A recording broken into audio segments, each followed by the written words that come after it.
Ubaid bin Jurayj said to Hazrat Abdullah bin Umar radiyallahu anhu, O Abdur Rahman, I have seen you doing such four things as I have not seen any of your companions doing.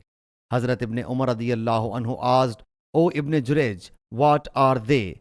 He replied, First, I have seen you touching none except the two Yemenite pillars. Second, I have seen you wear sandals of hairless leather. Third, I have seen you dye the clothes or hair yellow.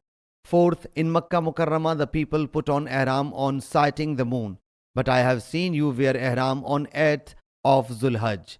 Hazrat Abdullah bin Umar radiyallahu anhu whereupon said, As for pillars, I have seen the Prophet sallallahu alaihi wasallam touching only two Yemenite pillars.